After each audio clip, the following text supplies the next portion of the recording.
les arbres captent le carbone.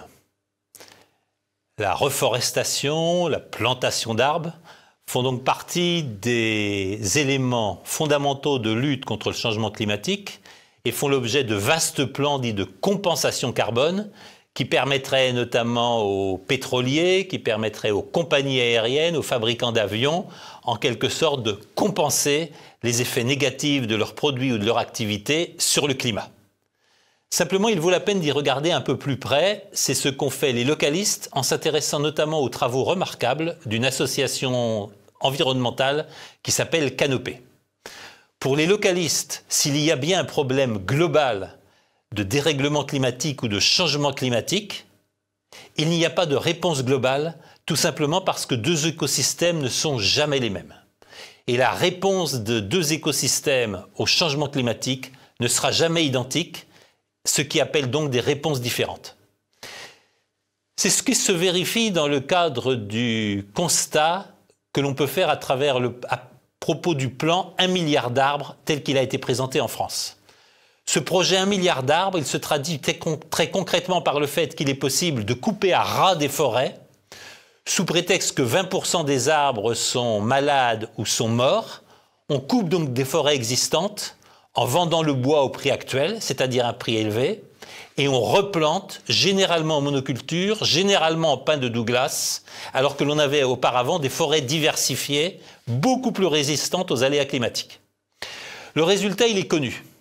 Plus du tiers des arbres qui sont plantés sans aucune précaution par rapport à l'écosystème existant meurent dans l'année.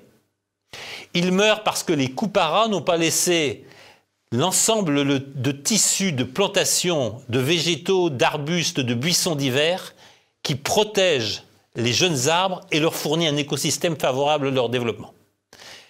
Un tiers des nouveaux plants meurent tout simplement parce que la monoculture est infiniment plus sensible aux événements climatiques extrêmes et notamment au froid ou aux extrêmes chaleurs de l'été. Le plan 1 milliard d'arbres est un échec.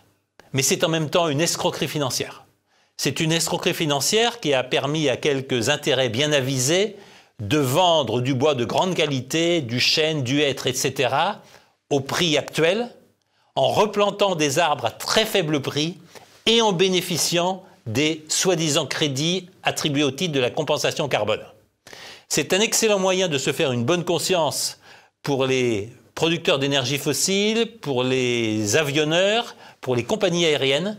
C'est catastrophique pour l'environnement et cela illustre bien le fait qu'une question globale, il n'existe que des réponses territoriales et localistes parce qu'aucun système n'est le même et parce que deux écosystèmes ne réagissent jamais aux mêmes questions, qu'elles soient climatiques, qu'elles soient d'agression chimique ou d'une autre nature. Le localisme, c'est la véritable voie d'une écologie progressiste, c'est la véritable voie de l'écologie scientifique telle qu'elle doit reprendre ses droits, trop souvent dévoyés par une écologie politique qui en fait sert aux grands intérêts au détriment de l'environnement, au détriment de nos communautés humaines et au détriment de nos territoires.